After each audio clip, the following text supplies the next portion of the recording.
langsung aja kita sambut pembicara kita, Bapak Hansin. Silakan Pak Hansin.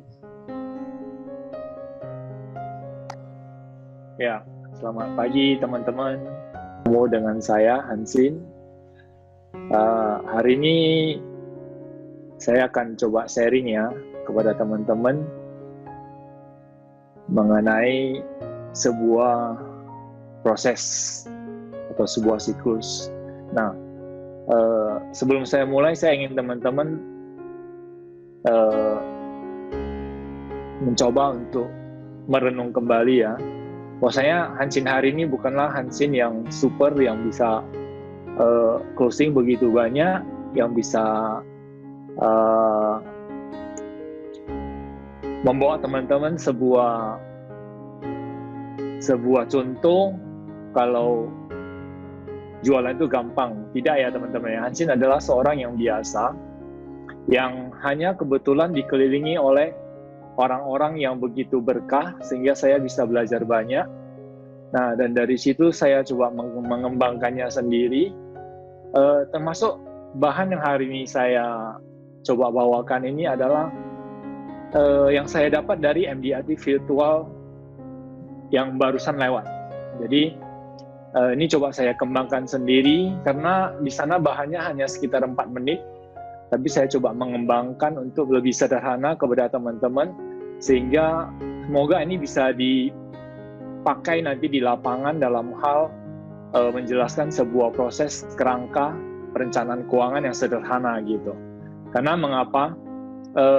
Ini sangat sederhana, sederhana ABCD gitu kira-kira. Itu yang saya pelajari kemarin.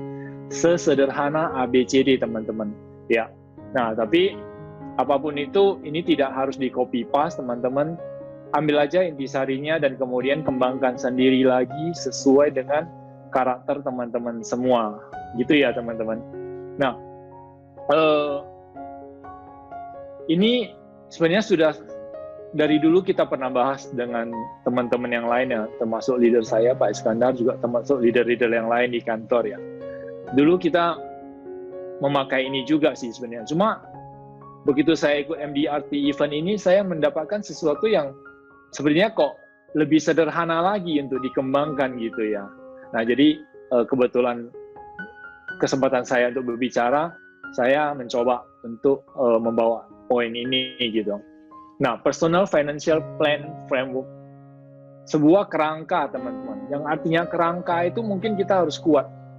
Nah, bagaimana caranya kita membantu nasabah-nasabah kita dengan kerangka yang sederhana ini, sehingga mereka punya fondasi yang kuat. Ya, nah, kita tahu dalam sebuah kehidupan itu ada yang kepastian dan ada ketidakpastian. Nah, di slide teman-teman bisa baca, kepastian itu adalah sakit, tua, dan meninggal.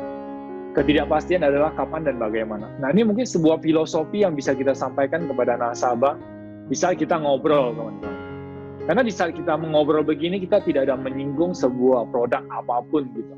Tapi kita mencoba untuk membuka kesadaran mereka terlebih dahulu, sehingga mereka tahu, gitu. Soalnya inilah sebuah siklus kehidupan yang ada lahir, sakit, tua, dan meninggal. Ya, nah jadi ketidakpastiannya itu ada, yaitu kapan dan bagaimana gitu. Karena dulu saya pernah dengar sebuah cerita, pohon itu ada yang sewaktu hijau daunnya sudah rontok, ada yang sudah patah ranting, dan ada yang sampai dia daunnya itu sampai coklat ke kuning-kuningan itu baru dia rontok gitu. Nah jadi kerangka yang kita sampaikan kepada klien ini di awal diskusi kita nantinya itu, ya kita berharap mereka memahami gitu prosesnya itu bagaimana gitu, perencanaan keuangan yang sederhana itu sebenarnya bagaimana begitu. Nah jadi sehingga kita bisa meyakinkan dia, tujuan dia berkeluarga itu adalah membuat keluarga dia itu nyaman dari generasi ke generasi, begitu teman-teman ya. Nah jadi sampai di poin ini kita masih harus melakukan sebuah pendekatan. Karena kemarin juga saya dapat pendekatan itu adalah poin utama sewaktu kita ingin sharing kepada nasabah gitu. Jadi tanpa pendekatan mereka akan memblok kita. Tapi kalau sudah mereka membuka, menerima kita, ya semoga apa yang kita sampaikan nantinya itu bisa diterima dengan gampang gitu. Ya, nah, jadi ini mungkin sebuah filosofi yang kita boleh sharing kepada nasabah. Inilah kehidupan yang sebenarnya. Setuju atau tidak setuju, kita bisa memberikan pertanyaan-pertanyaan ringan atau mencari sebuah klik-klik kecil di depan pertemuan kita dengan nasabah gitu. Kok kita setuju ya, Pak? Kita setuju ya. Kepastian itu adalah ini dan ketidakpastian itu adalah kapan dan bagaimana. Nah, dari situ kita sudah mulai bisa menggali nasabah, pandangan dia terhadap ini bagaimana gitu. Pandangannya sebenarnya itu ini adalah bagaimana. Nah, sampai di poin ini, yang kita harapkan adalah nasabah mau bercerita tentang kehidupan dia, teman-teman. Itu yang kalau saya lakukan, saya berharap dia mau bercerita. Bercerita apa? Bercerita tentang dia. Karena kenapa? Kemarin saya juga ada baca ya, karena ini saya semua juga dapat dari sumber-sumber yang sudah ada di Google, ada dari leader, ada dari teman-teman ya. Kita harus memperbanyak bertanya, bukan memperbanyak kita yang bercerita gitu. Artinya di saat kita mulai sering bertanya, di saat itulah kita bisa menggali lebih banyak lagi background nasabah kita itu bagaimana sebenarnya, dan apa yang akan kita buat terhadap cerita tersebut. Nah, itulah yang dikatakan kemarin leader kita juga, insting agent itu akan muncul begitu kita mendengar saya begini dan begini, saya punya polis 6, tapi semuanya kemarin dibilang itu hanya tabungan, saya juga tidak mengerti. Nah, inilah awal mula kita untuk masuk, teman-teman.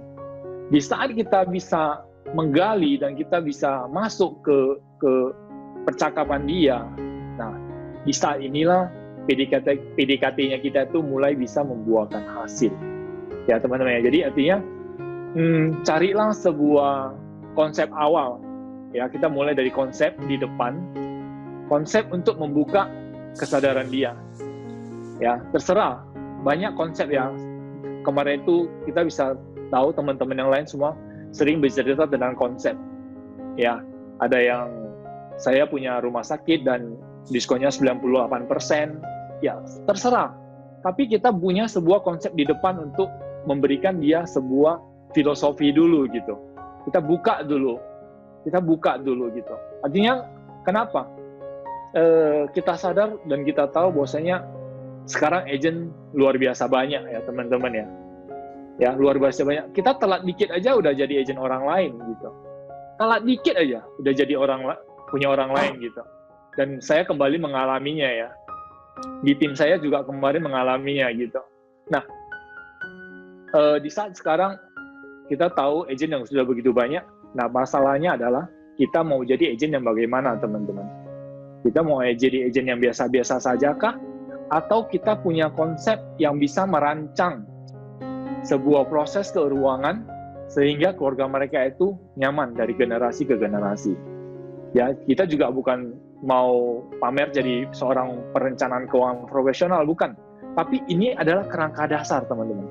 Sangat sederhana jadi dengan memahami ini nantinya, ya semoga teman-teman bisa lagi mengembangkannya dengan lebih luas dan lebih banyak lagi ya.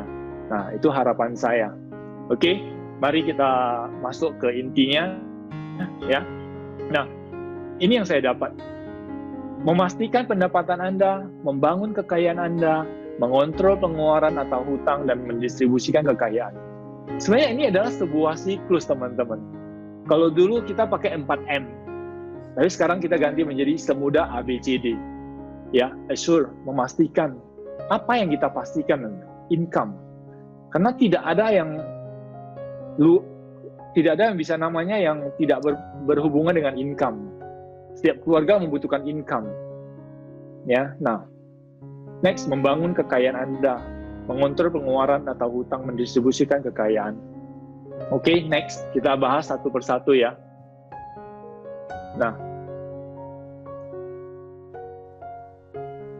jadi semudah ABCD, teman-teman ya. Semudah ABCD.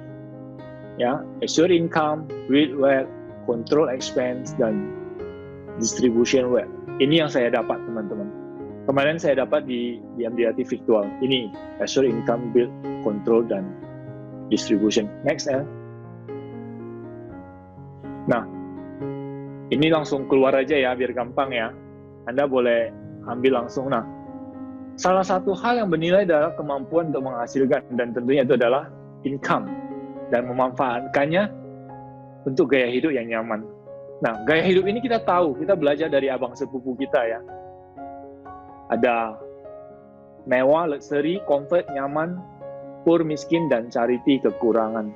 Nah, ini adalah sebuah poin yang Anda bisa gambar menjadi sebuah piramida. Ya, ataupun sebuah segitiga di mana posisi kita berada nantinya. Ya. Nah, kita bisa mulai bertanya dengan kita bisa melihat dua hal yang tidak kita inginkan, dan menurut nasabah, menurut Bapak, menurut Ibu, apa hal yang tidak kita inginkan?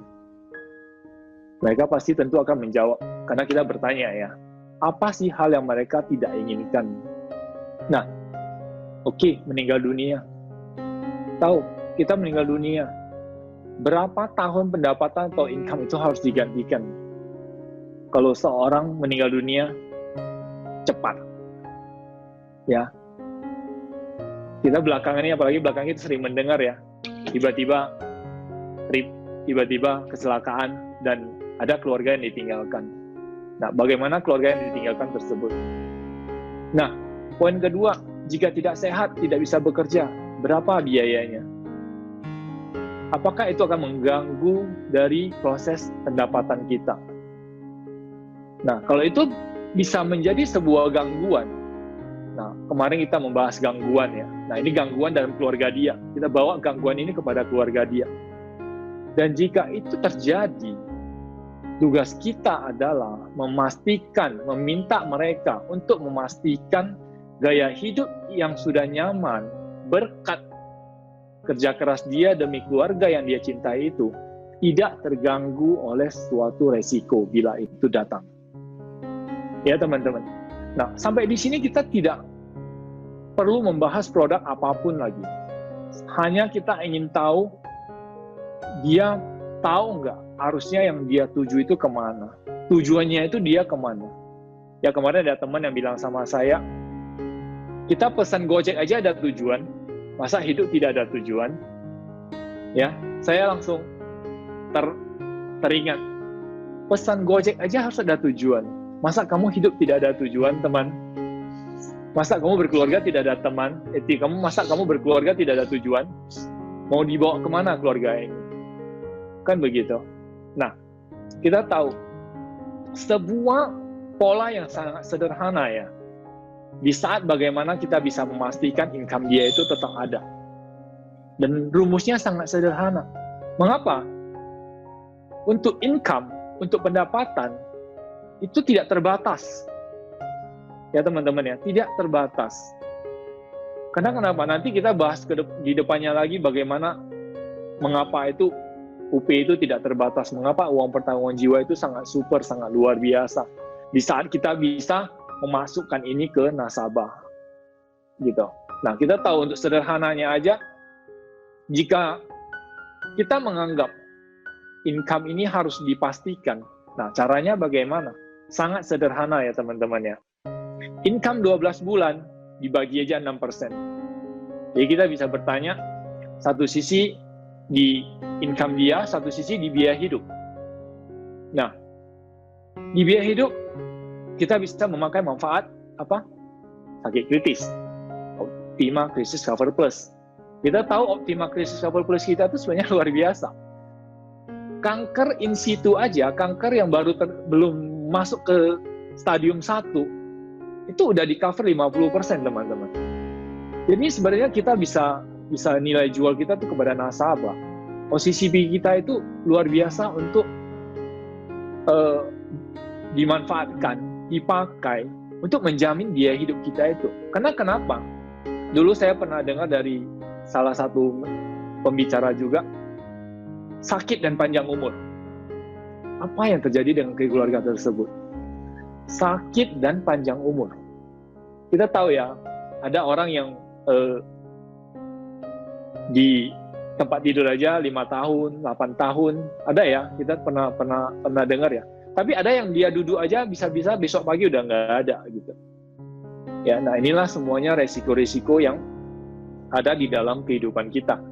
Nah, yang menjadi gangguan di proses income kita apalagi? Rawat inap. Ya, rawat inap. Belakangan ini kita sering melihat teman-teman post bahwasanya klaim 200-an juta, ya. Untuk usus buntu aja bisa 100 juta. Itu sangat luar biasa sih sebenarnya. Ya. Karena kalau kita tahu ya, ada sebuah manfaat yang bisa kita berikan kepada mereka tanpa harus mengganggu proses dari kenyamanan keluarga mereka. Kita bisa berikan. Sampai di tahap ini kita bisa bercerita. Kenapa? Seperti kawan kita teman tadi pagi ya, Chandra. Apa yang bisa dilakukan 1.500.000 untuk menjaga keamanan keluarga? Ya, apa sih yang bisa dilakukan kalau kamu tidak menyimpan 1.500.000 itu ke perusahaan asuransi? Karena kita tahu 1.500.000 bisa mengcover berapa M, manfaat berapa banyak yang bisa dia cover, ya. Nah, dengan membuat upaya seperti ini, nah kita berharap nasabah sudah punya fondasi. Artinya, perjalanan yang begitu jauh dengan fondasi yang sudah dibuat di depan ini, walaupun di tengah jalan terjadi resiko, ya, sudah tidak mengganggu lagi. Artinya tujuan yang dicapai bakal tercapai, karena dia sudah punya fondasi. Nah, bayangkan aja teman-teman, di point income aja, kita sudah bisa bercerita panjang dan lebar. Ya, di mana, di sisi mana yang kamu mau diamankan? Dari sisi pendapatan kah? Dari sisi biaya rumah sakit kah? Dari sisi biaya hidup kah? Kita bisa memberikan solusi. Ya, kita bisa memberikan solusi. Jadi kita gambarkan kepada mereka. Ya, dulu suatu dengan leader saya waktu bercerita banyak, dia suka memberikan sebuah garis lurus, teman-teman. Garis lurus. Di sini awal dan di sini akhir gitu. Nah, jadi kita bisa memakai metode tersebut juga di awal dan di akhir. Ya, di awal kita mulai dan di tujuan kita itu bagaimana. Nah, tapi begitu sampai di sini kita bisa kembali bertanya, setujukah enggak Bapak Ibu? Bila ini fondasi ini kalau diterapkan itu Bapak Ibu bisa aman, bisa nyaman untuk melakukan perjalanan jarak jauh.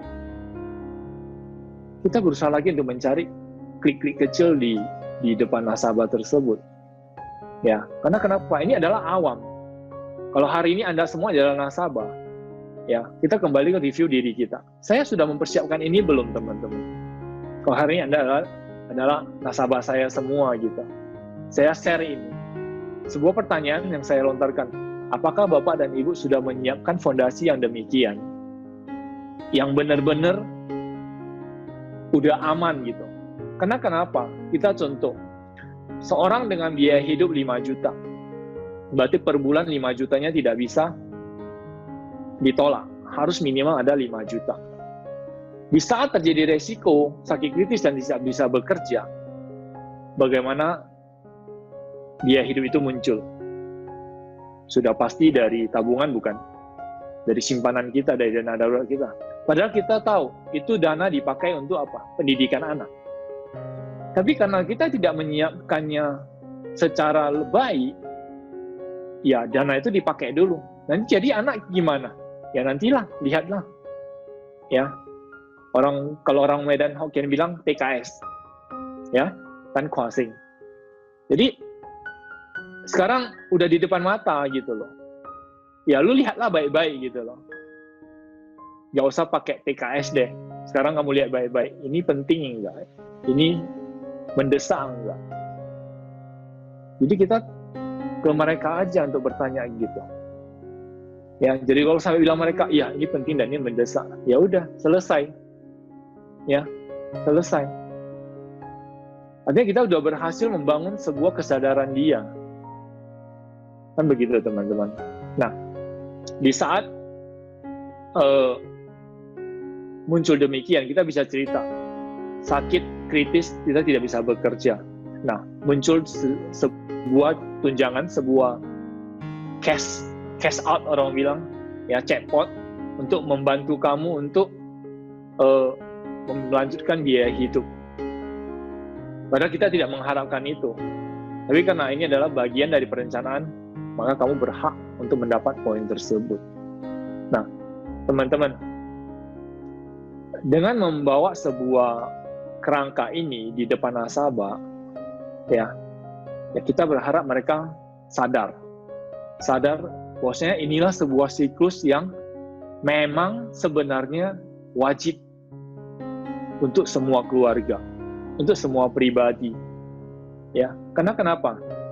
Kalau kita belajar dari 28.000 hari, awal mula kehidupan seseorang itu dimulai dari umur 20 sampai dengan 40. Ya, di situ dia punya income, sudah mulai punya income. Di saat itu dia sudah punya mulai biaya hidup, sudah.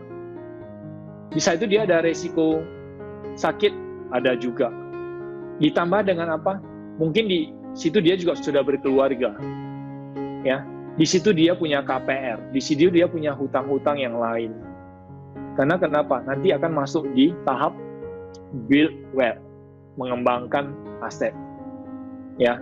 Nah, dengan poin ini kita pakai, artinya kita sudah memberikan sebuah perlindungan yang optimal, sehingga tidak bisa mengganggu tujuan kita sampai dengan akhir. Ya, tidak bisa mengganggu tujuan kita sampai dengan akhir.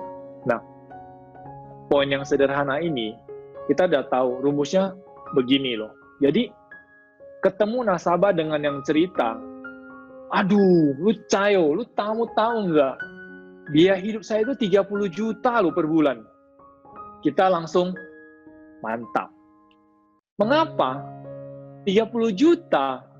Kita langsung bermain di kepala kita dengan insting itu, yang namanya insting ya.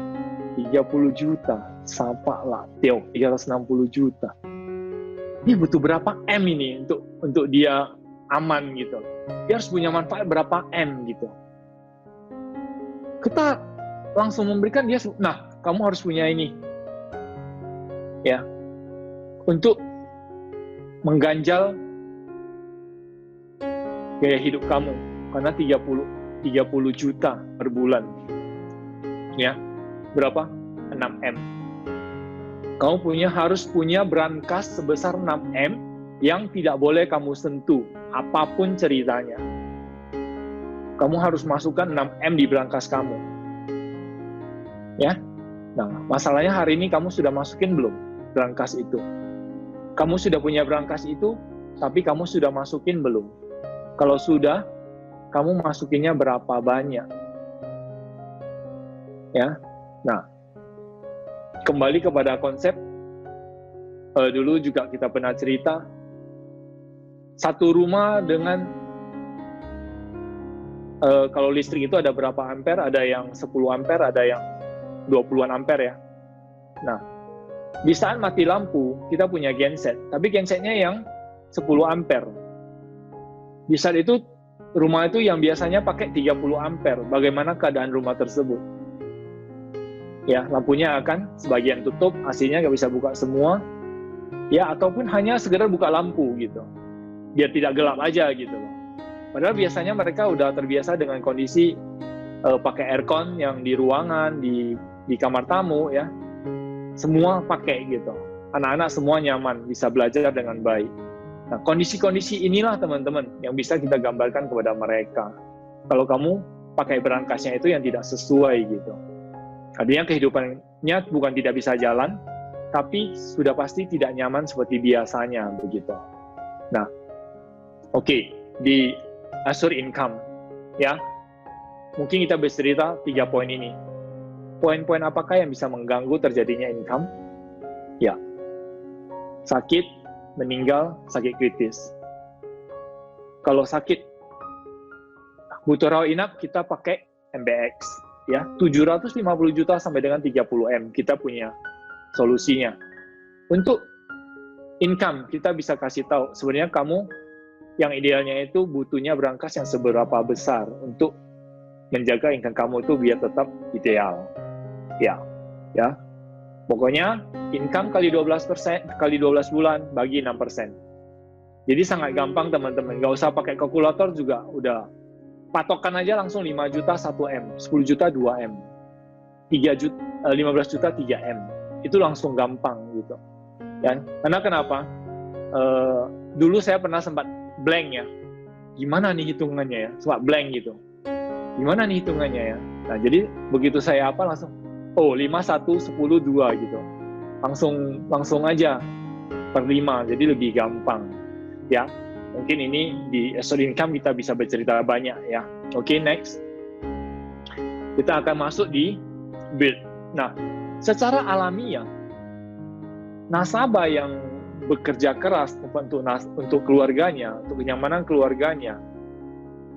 Karena kenapa? Hukum manusia itu semua ingin dilihat orang ya. Orang bilang show off. Tidak semua, tapi itulah hukum manusia. Yang kalau berhasil itu dia akan dengan bangganya berdiri di antara sekeliling orang begitu. Wah, hebat ya kamu berhasil segala macam. Nah, ini hukum manusia. Nah, jadi secara alamiah dia punya income. Selanjutnya apa? Ya, menambah aset, membentuk aset yang baru lagi. Ya. Dan melakukan perencanaan pensiun. Kan begitu. Nah, sekarang kita bisa kasih solusi apa? Bunga banknya aja loh yang dipakai untuk membentuk aset. Bunga bank aja loh Pak. Saya nggak ambil intisarinya loh. Bapak depositokan aja yang berapa M yang tadi Bapak sudah punya cerita, nggak apa-apa, taruh aja, simpan baik-baik. Saya hanya ambil bunganya aja Pak. Dan digaransi aset Bapak bertambah 2 kali lipat. Hanya bunga banknya aja Pak. Nah, jadi di saat kita punya solusi kepada mereka melihat ini sepertinya kok boleh juga ya. Kenapa saya harus bekerja keras? Hari ini saya punya 1M, saya mau menggandakan jadi 2M, 3M, 5M. Saya masih harus apa? Pinjam bank. Saya menglistingkan aset yang sudah ada. Padahal itu harusnya kan tidak boleh diganggu-gugat lagi. Secara hukum ekonominya asetnya wajib bertambah, bukan diresikokan lagi begitu. Nah, jadi di depan nasabah kita cerita aja dengan santai. Pak, Bapak biasanya kalau deposito Bapak taruh 2M kan? Bener, di bank. Bapak dapat apa? Dapat bunganya. Oke, sekarang Pak, kalau bunganya 10 juta itu Bapak mau bentuk sampai kapan lagi untuk menjadi 2M kembali? Lama ya teman-teman ya. Kalikan aja 10 juta sebulan disimpan untuk membentuk 2M kembali. Ya. Nah, jadi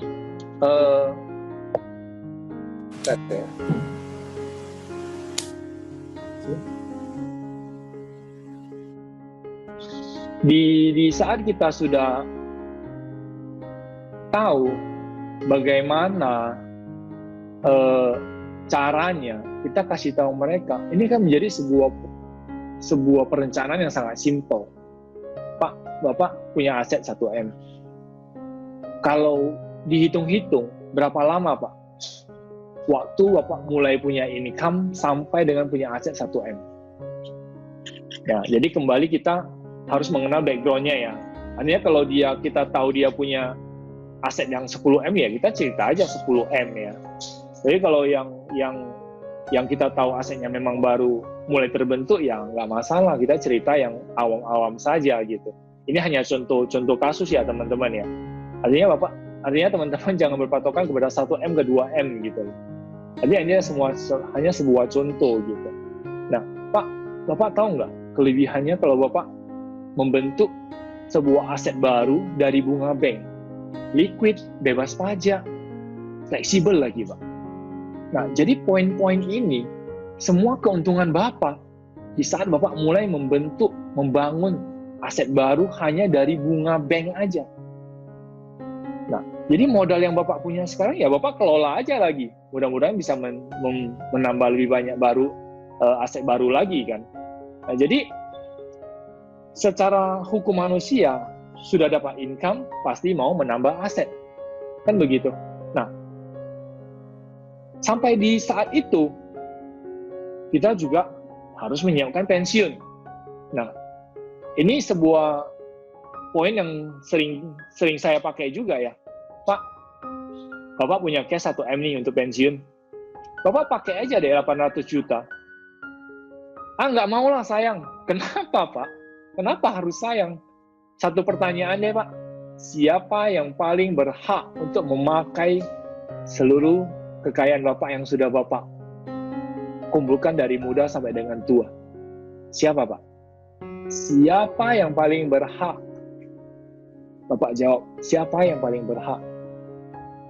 Saya lah. Ih, mantap. Ya, mantap.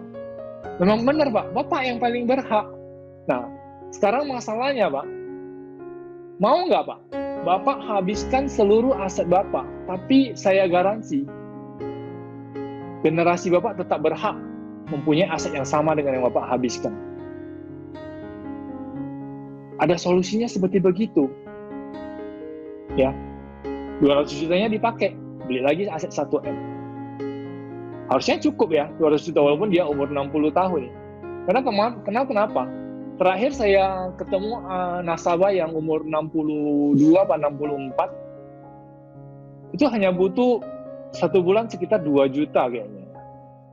Ya, 2 juta udah bisa sampai dengan 1M. Ya, nah, jadi ini semuanya sebuah contoh teman-teman. Ini hanya sebuah contoh. Jadi kita bisa menggambarkan dia setelah punya income. Nah, saatnya kita membangun aset yang baru. Aset yang baru dimulai dari mana? Pilihannya, bekerja lebih keras lagi, atau kita pakai bunganya untuk bekerja kepada kita. Ya, karena ada abang sepupu kita juga bilang, abang sesepuh ya, bukan sepupu ya, abang sesepuh. Maksudnya kita akan terus bekerja sampai dengan tua, bila uang itu tidak bekerja kepada kita gitu. Ya, jadi artinya hari ini kita pakai bunga bank untuk bekerja kepada kita. Dari mana sih nyimpan 1 bulannya itu 1 juta, 2 juta, kita bisa punya jaminan 1M. Dari mana? Ya, betul. Hanya di perusahaan asuransi. Ya, hanya di perusahaan asuransi. Oke. Nah, jadi poin-poin ini bisa kita cerita dengan simple ya kepada nasabah setelah terkumpul dan kita kembangkan lagi. Ya, kita masuk ke tahap C, yaitu control expense. Nah, ini dia. Di modul ini kita bisa membahas hukum tentang hutang. Ya, kemarin saya juga baru buka pelajarin dari Google ya. Hukum hutang di Indonesia, jika seseorang meninggal dunia, itu hutangnya juga ikut diwariskan kepada ahli waris, bukan hanya warisan. Nah, kita menambah knowledge kita punya bahan untuk bercerita kepada dia, Pak, Bapak hari ini mengembangkan aset dengan meminjam bank.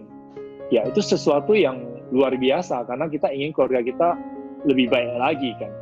Nah, tapi di satu sisi Pak, itu ada resikonya kepada ahli waris yang ditinggalkan. Dari mana? Dari hukum hutang Indonesia. Kita bisa bercerita ke arah sana. Nah, kalau di sini kita contoh aja mengevaluasi KPR. Karena beberapa kali saya jumpa dengan nasabah, waktu membahas tentang masalah hutang, dan itu kebetulan jumpanya adalah KPR.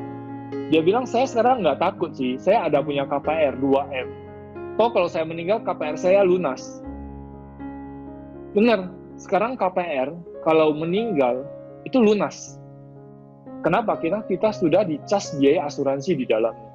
Kita sebagai nasabah bank yang ikut KPR, kita sudah dicas asuransi sebagai jaminan hutang kita. Nah, kita bisa cerita sampai di sana dan kita bisa ajukan pertanyaan. Pak, masalahnya adalah Bapak Atau contohnya aja, semalam kita divonis sakit kritis dan kita butuh istirahat 1 tahun, 2 tahun.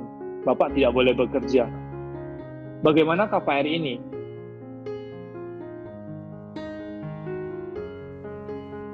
KPR jalan terus, dan masalahnya adalah income kita di saat itu berhenti. Ini bisa menjadi masalah nggak, Pak? Nah, kalau ini bisa menjadi masalah. Nah, debt liquidation plan ini saya dapat dari Ibu Elsa Manurung kalau tidak salah. Debt liquidation plan. Ya, istilah keren dia sih sebenarnya sih. Padahal sebenarnya itu adalah manfaat yang diarahkan membeli manfaat sakit kritis. Karena kenapa? Seseorang yang punya KPR 1M atau 2M kan tidak lunas KPR-nya kalau dia divonis sakit kritis. Tapi KPR wajib jalan. Nah, dengan menggunakan debt liquidation plan ini, kita membeli manfaat sakit kritis 1M, secara otomatis 1M-nya cair. Kan begitu. Nah, 1M-nya cair, KPR lunas enggak? Lunas. Biaya hidup bagaimana? Nah, inilah kembali kepada perencanaan, ya perencanaan keuangan kan? Karena kita sudah mulai mengenal dasar-dasarnya kan begitu. Nah, dengan memperhatikan beberapa poin ini, ya kita bisa berharap untuk membantu nasabah sampai target yang mereka inginkan itu tercapai. Ya, seperti yang kita cipta di awal, tujuannya kemana itu tercapai. Ya, nah jangan sampai udah capek-capek mengumpulkan income, dikembangkan, terakhir balik lagi ke nol. Ya, jadi kita punya sebuah fondasi sehingga mereka tidak bisa balik lagi ke nol. Paling tidak sama nyamannya seperti semalam, ya, di saat resiko itu datang. Nah, sama setelah kita memasuki tahap di ini control expenses ini, ya kita bisa nextkan lagi apa? D apa? Sama. Di saat orang meninggal akan mempunyai warisan. Nah, menariknya ini teman-teman, kita bisa berdistribusi ya di kehidupan. Artinya warisan yang kita bagi di saat kita masih di kehidupan, distribusi di kehidupan. Seperti apa pendidikan ataupun organisasi amal. Ya, di organisasi amal kita bisa memberikan lebih. Karena kenapa? Sering kita mendengar cukang, bisnis, sampai dengan kamu kaya. Sampai kamu kaya, kamu mau ngapain? Teman-teman, sesudah kaya kita mau ngapain? Kan begitu. Ya udah, buat baik lah kita ya, buat baik ya. Kan begitu. Nah, jadi kenapa tidak dari sekarang ya kita melakukan persiapan tersebut begitu. Nah, distribusi di kehidupan, pendidikan, organisasi amal, ya. Nah, kembali lagi kepada perencanaan warisan melalui UP Jiwa. Tadi di awal kita beli UP Jiwa, rupanya kita berkahnya luar biasa. Sehat terus sampai dengan meninggal di umur tua. Nah, aset yang dulu income protection yang dulu kita rencanakan itu sebagai cadangan, akhirnya akan berubah menjadi warisan. Ya, jadi kita punya sebuah gambaran kepada nasabah bahwasanya dengan pola demikian, udah pasti keluarganya akan nyaman jika dipersiapkan dengan betul, dengan hitungan yang benar. Ya. Nah, poin-poin dari keuntungan membeli UP Jiwa itu kita bisa sampaikan. Karena kenapa? Kembali kepada hukum ya, hukum warisan di Indonesia. Nah, ini tadi hukum hutang, ini hukum warisan. Jadi kita bisa membahas hukum warisan itu di Indonesia bagaimana? Hukum adat, hukum Islam, hukum apa lagi yang ada di Indonesia begitu. Ya. Nah, jadi kita bisa bercerita. Sering nggak kita mendengar gara-gara ini bertikai, ya, terjadi sidang di pengadilan dan segala macam. Ya, nah ini adalah poin-poin yang bisa kita diskusikan. Bila nasabahnya dekat dengan kita, nasabahnya mau membuka sebuah pembicaraan tentang perencanaan. Nah, kita bisa bercerita banyak. Dan itulah nilai plus kita itu kalau kita bisa bercerita sampai dengan hukum hutang, hukum warisan. Ya, karena kenapa? Agent pada umumnya itu hanya akan bercerita, Pak, Bu, Coach, Dera, ini bagus, produknya bagus, 60M ini rumah sakitnya. Paling bagus, yang lain semua kalah. Kan begitu. Nah, jadi sebenarnya kita sebagai agen asuransi adalah memberikan sebuah pondasi ya. Itu menurut saya. Teman-teman bisa cari istilah yang lain. Kita berikan sebuah pondasi bagi dia sehingga dia bisa melangkah lebih jauh lagi bila ada sesuatu resiko gitu. Jadi kalau tidak ada resiko, ya tambah bagus. Kan begitu. Siapa sih yang beli asuransi mau berisiko? Nggak ada kan? Siapa sih yang mau beli asuransi tapi ada resiko? Nggak ada. Tapi kalau resiko itu datang, dia ada ketok pintu nggak? Tak, tak, tak, tak. Pak, nanti malam saya datang ya. Nggak bisa. Ya, nggak ada. Nah, jadi teman-teman, kita bercerita dari tentang mencari income, kita mengembangkan aset, kita mengontrol hutang, dan sampai dengan kita mendistribusikannya kepada generasi selanjutnya. Nah, inilah sebuah kerangka yang saya bilang simple tapi efektif. Ya, simple dan efektif. Dan kalau kita bisa menjelaskannya dengan baik kepada nasabah, ya, semoga mereka membuat keputusan hingga mencari kita untuk membantu menyusun, ya, sehingga target yang sudah dibuat itu tidak meleset, akan sampai, ya. Nah, jadi ini saya bilang sesimpel ABCD gitu. Ya, pokoknya ingat aja waktu kita jumpa dengan nasabah, ABCD, kita mau yang mana, ya. Kalau kita bertemu dengan nasabah yang umur 60, kita bisa bercerita tentang D, ya, karena tentang warisan atau manfaat rumah sakit. Ya, kita bercerita tentang proteksi income, mungkin sudah tidak cocok karena anak-anaknya sudah besar semua, sudah punya penghasilan. Kan begitu. Nah, di golongan 50 tahun, kita bisa bercerita tentang apa? Sama.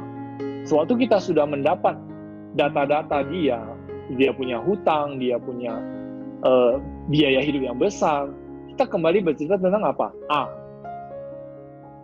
Ya, dan kita bercerita tentang pentingnya menjaga income dia. Begitu. Ya. Nah, jadi dulu pernah dibagi, kalau kelompok umur 20 sampai 30 kita bisa pakai untuk yang mana, kita bisa cerita apa, kita artinya lebih tepat sasaran gitu teman-teman. 20 tahun sampai 30 tahun kita bisa bercerita apa, rumah sakit, proteksi income. Kita mungkin belum saatnya menceritakan sampai dengan distribution ya, karena masih jauh bagi dia kan. Nah, kita yang di depan mata itu dulu yang kita siapkan gitu, kita selesaikan gitu. Karena kenapa? Kalau sampai ujung, salah satu mungkin penyebab yang waktunya tidak cukup, terlalu lama kita bercerita, kan begitu. Nah, nasabah juga mungkin jenuh atau apa kan, karena panjang kan. Tapi kalau kita bisa membuat itu menjadi simple, ya bagus sih. Kita menceritakan ABCD-nya secara lengkap, ya. Nah, mudah-mudahan ini bisa meningkatkan bisnis Anda, dan saya doakan semoga kita semua sukses ya. Ingat, semudah ABCD. Thank you.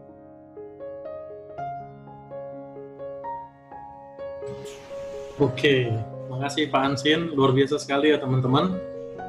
Semudah ABCD itu Pak Hansin ngasih satu senjata ke kita hari ini, tapi isinya ada 4 peluru ini sekarang. Jadi dalam satu training Pak Hansin membeberkan itu 4 sales talk sebenarnya kan. Jadi ini sangat padat sekali, walaupun simple tadi katanya. Simple itu ABCD. Saya akan bantu teman-teman buat ingatin lagi yang seperti yang pertama tadi, plan A, assure income. Kita ngomongin soal fondasi perencanaan keuangan nasabah. kalau meninggal siapa yang ganti income-nya, kan kayak gitu. Kalau dia sakit tidak bisa bekerja, bagaimana biayanya. Terus kita bisa tanya nasabah, kalau bisa sampai nasabah yang cerita, itu berarti kita udah makin enak kan menuju ke plan B, C, D itu udah enak. Kalau di plan A aja kita udah bisa dekat dengan nasabah kita, kayak gitu. Terus yang ke plan B ada build wealth, ngomongin soal aset, membentuk aset, memperbesar asetnya. Terus ada control expenses, itu untuk ngomongin utangnya bagaimana, kayak gitu. Sama yang terakhir itu distribution wealth, gimana kalau ujung-ujungnya kan rata-rata orang itu udah semakin berumur biasanya fokusnya ke sosial, kan kayak gitu kan. Nah itu mungkin bisa dipakai di distribution wealth, ngomongin warisan ada di situ. Nah ini ada 4 plan loh, ibaratnya A, B, C, D. Kita mau pilih yang mana untuk nasabah yang mana gitu. Ini 4 peluru sekarang. Teman-teman ada yang mau bertanya nggak? Ini dari keempat ini. Tadi udah diterangkan satu-satu. Saya rasa sangat jelas ya keterangan Pak Hansin. Ada yang mau bertanya? Oke, kalau nggak ada, mungkin berarti sudah sangat jelas ya teman-teman. Teman-teman, kalau kita dari Zoom ini kan, melalui Zoom, kita jadi bisa nampak ya kan, Pak Hansin mulai dari pertama kali di Zoom gimana, sampai sekarang itu kayaknya memang makin luas ini. Cara ngomongnya dia makin santai kayak gitu, jadi makin enak dengarnya ya kan. Awal-awal kita menggunakan Zoom ini semuanya grogi kayak gitu ya. Ini sekarang udah makin santai ngomongnya. Gampang lah, teman-teman pasti ngerti lah ini. Tinggal diterapkan aja keempat ini. Oke teman-teman, nggak ada lagi? Oke, buat para leader atau PAM, ada yang mau nambahin?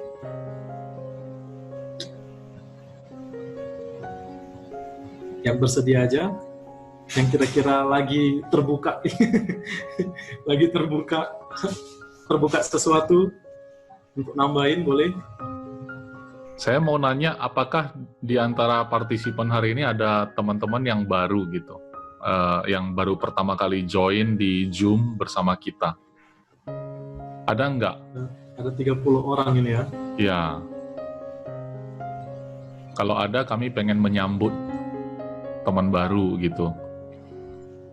Kalau misalkan nggak ada, saya mau mengingatkan kepada teman-teman, apabila Anda mengundang orang, ya, misalnya hari Sabtu kan kita udah sepakat, Sabtu yang lalu kalau kita mengundang orang, coba bisikin ke L, ya, atau bisikin ke leader Anda, atau ke PAM, salah satu dari PAM boleh, bisikin aja, Pak, kayaknya nanti saya ada undang orang nih, namanya ini, biar waktu kita sambut lebih hangat lagi gitu.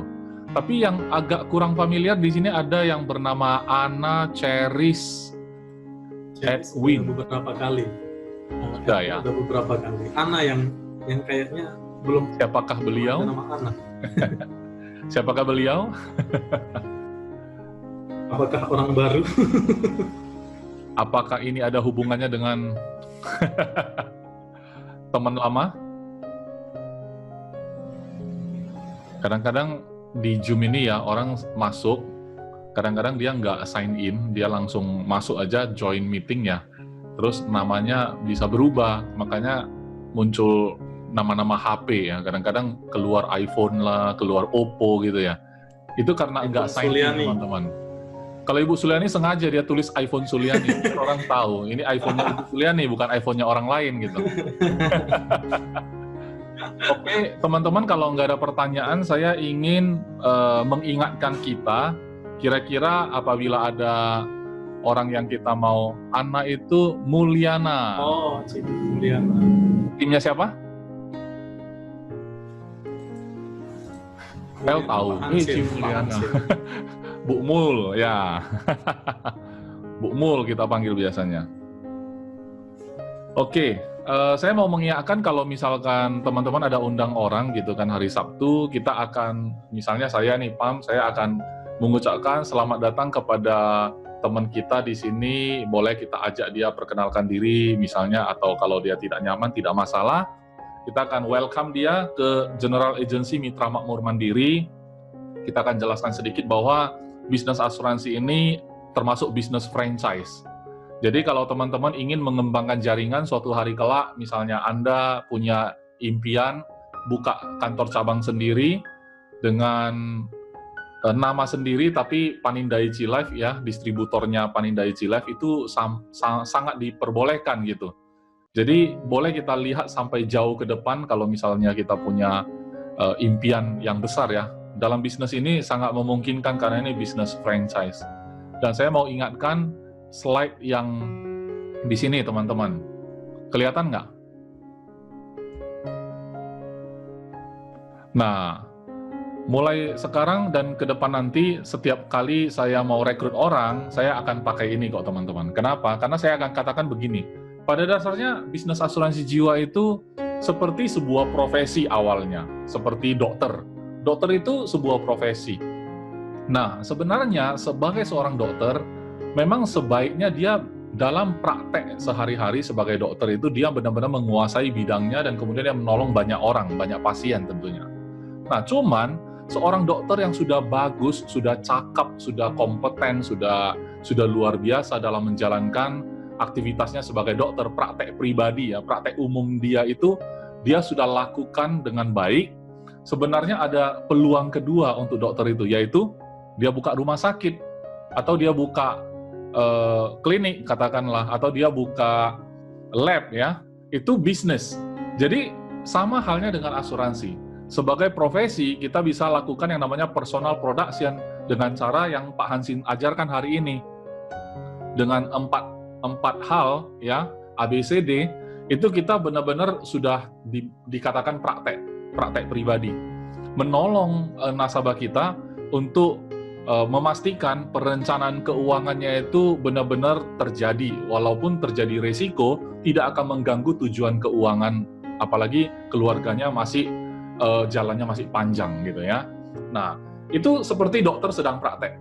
Jadi teman-teman saya sarankan Anda belajarlah dari orang-orang yang sudah sukses di sini. Tapi saya menemukan dalam sepanjang karir di dunia asuransi memang ada orang yang memang bisa jualan tapi dia tidak nyaman jualan.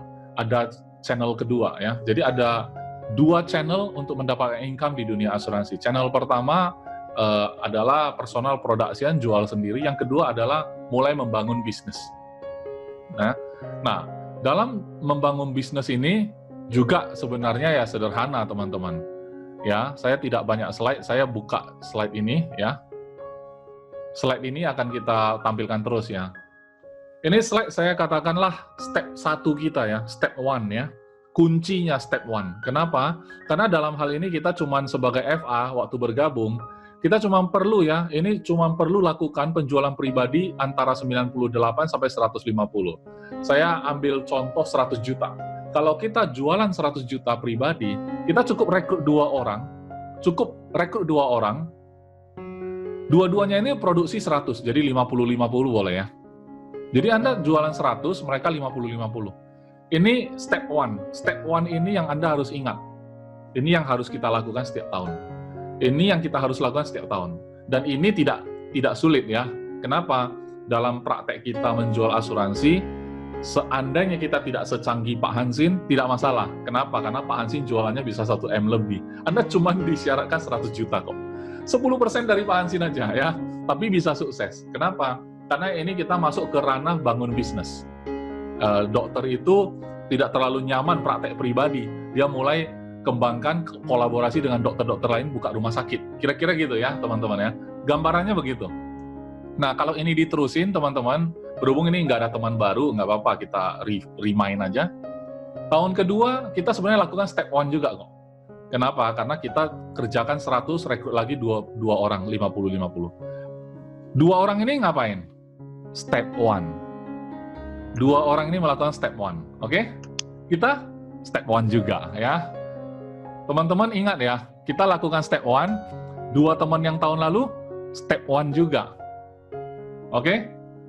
Maka tahun ketiga kita promosi. Tahun ketiga ngapain kita? Step 1. Kenapa? 100, rekrut 2 orang, 50-50. Tetap step 1. Terus, yang tahun lalu kita rekrut, step 1 mereka. Lah, yang tahun pertama kita rekrut, ya step 2. Mereka udah step 2. Kenapa? Karena step 2-nya mereka adalah mereka merekrut orang yang melakukan step 1. Oke? Lanjut aja terus. Tahun keempat kita ngapain? Step 1. Kita tetap step 1. Kenapa? Karena kita produksi 100, kita rekrut lagi 2. 50-50. Itu step 1-nya kita tetap lakuin, teman-teman.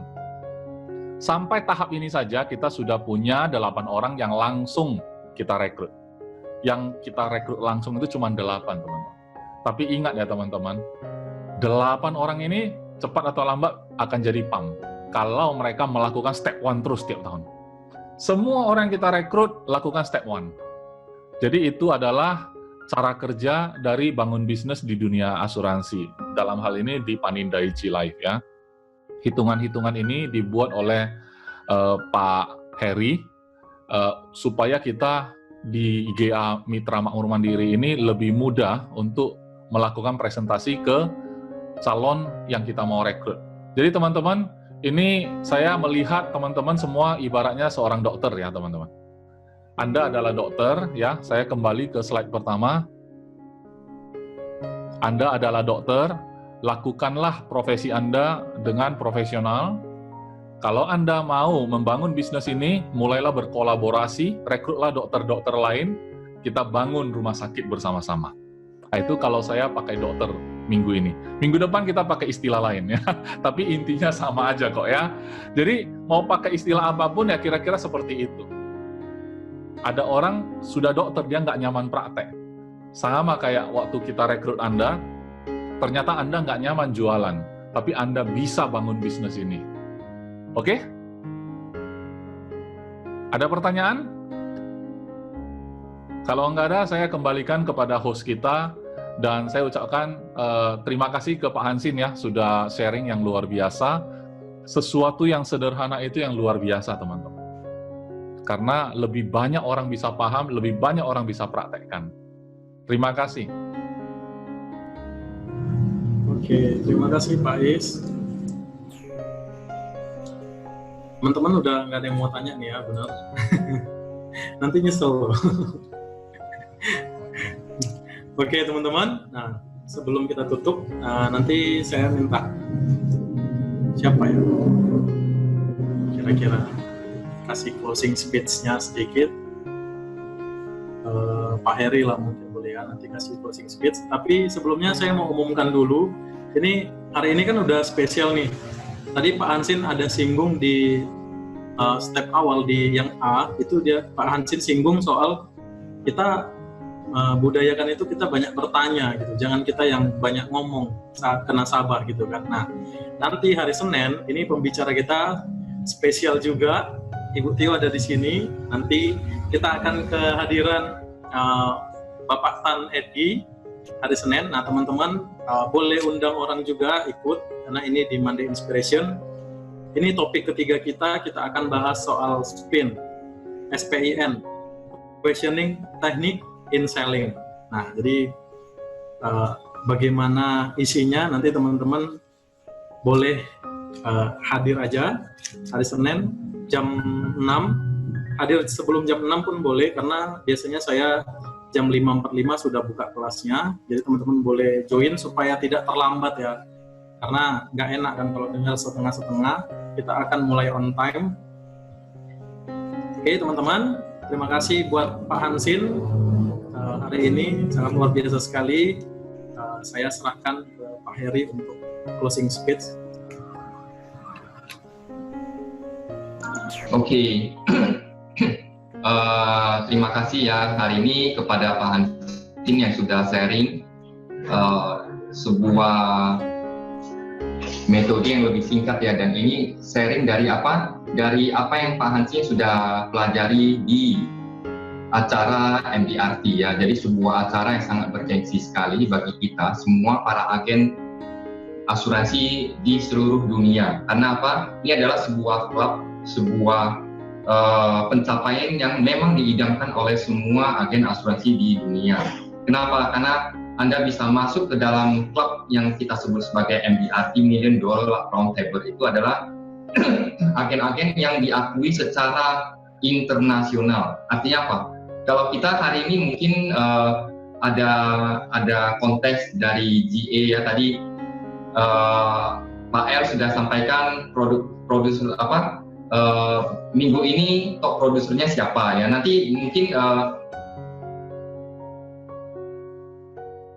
bulan ini ya, sampai dengan bulan ini month to date itu siapa yang paling bagus.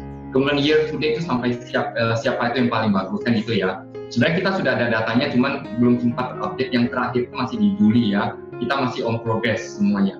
Nah teman-teman, setiap kalau kita di perkantor itu ada, top produsernya siapa, pencapaiannya seperti apa, yang capai kategori ini siapa. Nah per satu perusahaan juga ada. Nah kalau MDRT itu adalah recognition yang sifatnya adalah international. Jadi setiap agen itu kalau Anda mau tampil sampai di panggung internasional, Anda harus sampai di sana. Ya, dan itu adalah sebuah kebanggaan, bukan hanya sebuah kebanggaan, karena itu adalah sebuah hal yang pencapaian yang kita membuat kita itu menjadi lebih percaya diri, dan itu juga sebuah pencapaian cukup membuat kita itu dikenal sebagai seseorang yang berbeda oleh nasabah kita, ya. Dan satu hal lagi yang seperti hari ini Pak Hansin sharing pada kita, ilmunya. Pada saat Anda capai tersebut, ini bukan hanya soal predikat saja, tapi ilmunya kita bisa pelajari itu banyak. Dan ilmu itu bisa dipelajari dari berbagai aspek, dari berbagai cara pandang. Dan hari ini sebenarnya sharing dari Pak Hansin adalah sangat basic sekali ya. Artinya adalah kita sebagai seorang financial planner, seorang financial advisor, sebagai seorang financial advisor, agent ya, istilah umum dari bahasa di masyarakat adalah agen asuransi. Nah, titel kita kan di kartu nama adalah FA, financial advisor. Nah, advisor itu adalah bagaimana kita bisa menjadi seorang penasehat keuangan. Luar biasa predikat ini ya. Dan kunci daripada seorang financial advisor, penasihat keuangan itu adalah di apa yang Pak Hansin sampaikan hari ini. So teman-teman, A, B, C, D itu disimplified ya. Jadi kita mudah ingatnya A, B, C, D ya. Jadi dari bagaimana kita mencari income, kemudian bagaimana kita mengelola income, mendistribusi income ya, sampai ke mendistribusi income. Nah ini sebenarnya memang kita sudah pernah pelajari semuanya. Teman-teman, ini adalah sebuah fondasi yang paling penting bagi setiap agen, sehingga kalau kita mau bicara dengan siapapun ya, artinya adalah karena calon nasabah kita itu kan dari berbagai macam kalangan. Ada orang yang dia dalam posisi dengan kondisi dia dalam proses mencari uang, ya itu namanya asset accumulation ya, mengumpulkan aset, asset accumulation. Nah proses seperti itu, orang-orang seperti ini dia butuh apa? Orang lagi kumpulin aset, lagi kerja, ada gaji atau baru berusaha, baru punya income. Nah orang-orang seperti ini punya kebutuhan yang berbeda dengan orang-orang yang sudah stage-nya itu, misalnya yang tadi yang paling tinggi adalah asset distribution, distribusi aset. Dia sudah kaya banget, dia sudah pada posisi yang di usia yang dia cukup mapan secara ekonomi dan secara usia juga sudah mungkin cukup mapan, sehingga dia sudah berpikir bagaimana dia mendistribusikan aset, bagi-bagi harta ya. Nah jadi setiap orang itu berbeda teman-teman. Kalau kita pelajari ini, maka kita masuk ke level ekonomi manapun di masyarakat itu kita bisa masuk. Kemudian stage di mana orang sudah